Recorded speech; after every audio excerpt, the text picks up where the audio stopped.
ជីវប្រវត្តិរបស់ George Washington គឺជារឿងរ៉ាវដ៏សំខាន់មួយក្នុងប្រវត្តិសាស្ត្ររបស់សហរដ្ឋអាមេរិកនិងពិភពលោកទាំងមូលគាត់ត្រូវបានគេចាត់ទុកថាជាបិតានៃសហរដ្ឋអាមេរិក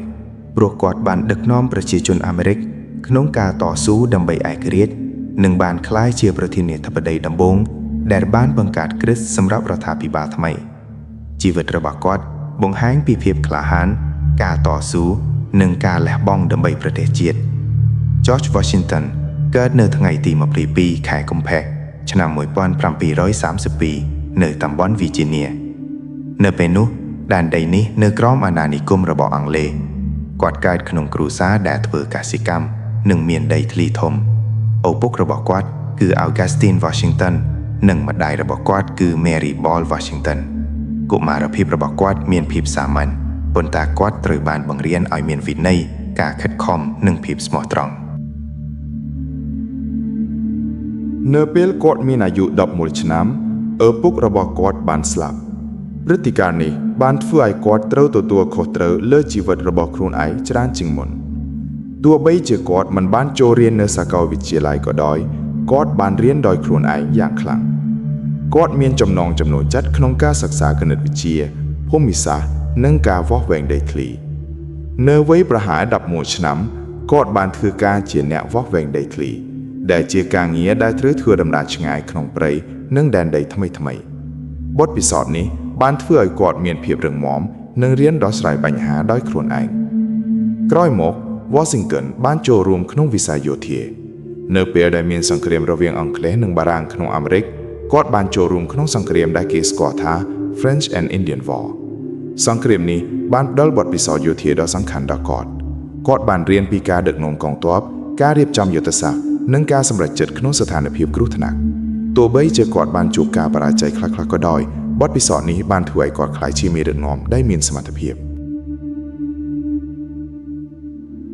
នៅទសវត្សរ៍ឆ្នាំ1770ប្រជាជនអាមេរិកបានចាប់ផ្ដើមមិនពេញចិត្តនឹងការគ្រប់គ្រងរបស់អង់គ្លេសពួកគេត្រូវបង់ពន្ធខ្ពស់ប៉ុន្តែមិនមានសិទ្ធិในការសម្រេចចិត្តនយោបាយការមិនពេញចិត្តនេះបាននាំឲ្យកើតមានសង្គ្រាមដែលគេស្គាល់ថា American Revolutionary War ក្នុងពេលនោះ George Washington ត្រូវបានជ្រើសរើសជាមេបញ្ជាការកងទ័ពអាមេរិកការដឹកនាំកងទ័ពក្នុងសង្គ្រាមនេះមិនមែនជាការងាយស្រួលកងទ័ពអាមេរិកមានអាវុធតិចអាហារខ្វះនិងទាហានមិនបានហ្វឹកហាត់ល្អដោយកងទ័ពអង់គ្លេសទោះជាយ៉ាងណា Washington បានផ្ញើភាពអត់ធ្មត់និងភាពក្លាហានគាត់បានលើកទឹកចិត្តទាហាននិងដឹកនាំពួកគេប្រយុទ្ធជាច្រើនឆ្នាំនៅឆ្នាំ1781កងទ័ពអាមេរិកបានឈ្នះសង្គ្រាមសំខាន់មួយនៅ Yorktown ដែលបានធ្វើឲ្យអង់គ្លេសបរាជ័យនៅឆ្នាំ1783អាមេរិកបានទទួលឯករាជ្យជាផ្លូវការ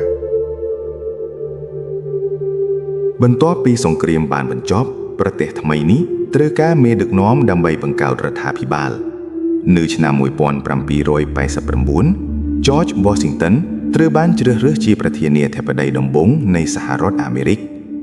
ក្នុងតំណែងនេះគាត់បានបង្កើតគ្រឹះសម្រាប់ប្រព័ន្ធរដ្ឋាភិបាលថ្មី